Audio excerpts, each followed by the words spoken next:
మీరందరూ ఛాంపియన్స్. వాస్తవంగా నేను ఏనాడు ఐఐటికి అన్నిటికి నేను వెళ్తానని ఊహించలా.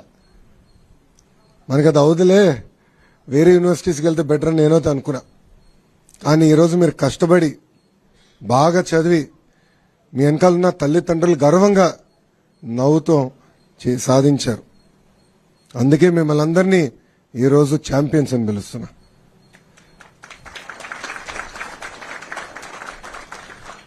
నాకు ఛాలెంజ్ అంటే బాగా ఇష్టం. బాబు గారు అంటే చంద్రబాబు నాయుడు గారు గౌరవ ముఖ్యమంత్రి వర్యులు నేను ప్రత్యక్ష రాజకీయాలు పోటీ చేయాలనుకున్నప్పుడు ఈజీ కాన్స్టిట్యున్సీస్ ఉన్నాయి, ఈ నియోజకవర్గాలకు వెళ్ళి నాకు ఈజీ అవుతుంది, నీకు ఈజీ అవుతుందని చెప్పారు. నేను తీసుకోవాలా. ఎప్పుడు గెలవని నియోజకవర్గం నాకు ఇవ్వండి, పోటీ చేస్తా, గెలుచుకుని వస్తానని చెప్పాను. ఆనాడు ఓడిపోయా. 2019లో నేను ఓడిపోయా. 5,300 పైచిలకు ఓట్లతో ఓడిపోయా. కానీ ఓడిపోయిన రోజు దగ్గర నుంచి మన ఎన్నికలయ్యే వరకు అంటే 5 సంవత్సరాలు అక్కడనే కష్టపడ్డా, అక్కడనే పోరాడా, ఒక ఛాలెంజ్ తీసుకుని ఎట్టి పరిస్థితుల్లో మళ్ళీ గెలవాలి అన్న లక్ష్యంతో పనిచేశా. నేను విద్యాశాఖ మంత్రి అవుతున్నానని న్యూస్లో వచ్చినప్పుడు ఎంతో మంది నాకు ఫోన్ చేశారు. ఎందుకు సార్ అంత కాంప్లికేటెడ్ శాఖ, ఐటీ ఇండస్ట్రీస్ ఎన్ని ఈజీగా ఉంటాయి, మీరు అదే తీసుకోండి, ఇది మీకు కష్టమైన పని అని చెప్పారు. కానీ నేను ఒప్పుకోలా. ప్రజల జీవితంలో ఒక మార్పు తీసుకురావాలి, కష్టపడాలి, మనలాంటి యువకులు కీలకమైన శాఖలో ఉండాలి, యువత ఎదుర్కొన్న సమస్యలు నేను నేరుగా తెలుసుకునే పాదయాత్రలో. అందుకే కష్టమైన శాఖ నేను తీసుకుంటాను, ఒక ఛాలెంజ్గా తీసుకుంటానని ఆనాడు నిర్ణయించా. ఇది మీ అందరికి ఎందుకు చెప్తున్నానంటే జీవితంలో మనకు అనేక పరీక్షలు పెడతాడు దేవుడు, అన్ని రకాల పరీక్షలు పెడతాడు, కానీ జయించే శక్తి కూడా మనకిస్తాడు. కలిసికట్టుగా మనందరం పోరాడితే ఎవ్రీథింగ్ ఇస్ పాసిబుల్. ఈరోజు మన ప్రభుత్వం ఒక లక్ష్యంతో పనిచేస్తుంది.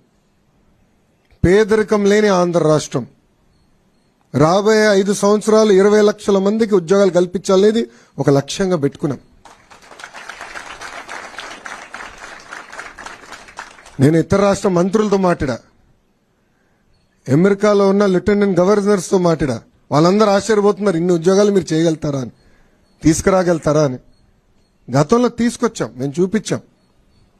గతంలో 5 సంవత్సరాల్లో దాదాపు 7 లక్షల ఉద్యోగాలు తీసుకొచ్చాం. సో ఒక లక్ష్యంతో పనిచేస్తున్నాం. దాంట్లో భాగంగా కేజీ నుంచి పీజీ వరకు విద్యలో సంస్కరణలు తీసుకురావాలి, మార్పు తీసుకురావాలి లక్ష్యంతో ఒక బాధ్యత నేను స్వీకరించాను.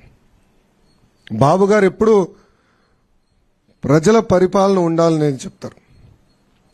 మా అందరికి కూడా మినిస్ట్రీస్ కేటాయించిన తర్వాత మేము అందరం కలిసాం. ప్రజలు ఎదుర్కొన్న సమస్యలు మీరు తెలుసుకోండి, ప్రజల సమస్యలు మీరు పరిష్కరించండి అని చెప్పారు.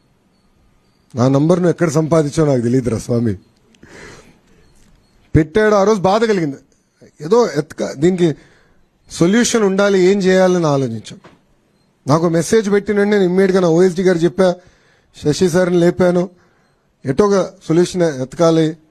అప్పుడు నిధి గారు ఏకంగా జేఈతో డైరెక్ట్గా మాట్లాడి ఏం చేయాలి, పరిష్కారం మార్గం ఏంటని ఎత్తుకాను. 2-3 సార్లు మీతో మాట్లాడడం కూడా, ఏంటి వాట్ ఈస్ ద సొల్యూషన్ అని. సో మన అందరిలో ఆ శక్తి ఉంది. సో ఈ ప్రభుత్వంలో చాలా స్పష్టంగా ప్రజలకు కావాల్సిన ప్రభుత్వం, ప్రజలకి జవాబుదారీతనం ఉండాలి, అందుబాటులో ఉండాలి. ప్రజలు ఏ సమస్య ఏదో పరిష్కారం ఎత్తుకుతున్నారో అది అందించాల్సిన బాధ్యత మంత్రుల పైన ఉంది. వాస్తవంగా నేను ఎంత కష్టపడినా ఈ 5 సంవత్సరాలు ఈరోజు ఈవెంట్ నేను మర్చిపోలేను. ఎందుకంటే మీ తల్లిదండ్రులు అందరు నవ్వుతా, నేను ఈ రూమ్లో అడుగుపెట్టినప్పుడు నవ్వుతా నన్ను పలకరించారు. నాకు తెలుసు, వాస్తవంగా నేను స్టాన్ఫర్డ్ ఎంబీఏకి అప్లై చేసినప్పుడు నాకు వస్తున్నాను అనుకోలే. 3 యూనివర్సిటీస్కి అప్లై చేశా, స్టాన్ఫర్డ్ లీస్ట్ ఛాన్స్ అనుకున్నా. కానీ ఎప్పుడైతే నాకు ఇంటర్వ్యూ లెటర్ వచ్చిందో ఇంట్లో చెప్పా, ఇట్లా ఇంటర్వ్యూ లెటర్ వచ్చింది. నా తల్లిలో నా నవ్వున ఈ రోజు కూడా మర్చిపోలేను. దాని తర్వాత ఎప్పుడైతే నాకు అడ్మిషన్స్ లెటర్ వచ్చిందో, డీన్ ఆఫ్ అడ్మిషన్స్ నుంచి నాకు లెటర్ వచ్చింది, అది చూపించాను. చంద్రబాబు నాయుడు గారు కూడా గర్వంగా ఆ రోజు ఫీల్ అయ్యారు. సరే అట్లానే మీ తల్లిదండ్రులు కూడా ఎంత గర్వంగా ఉన్నారో వెనకాల నేను చూస్తున్నా. నిజంగానే నాకు చాలా సంతోషం కల్పించింది.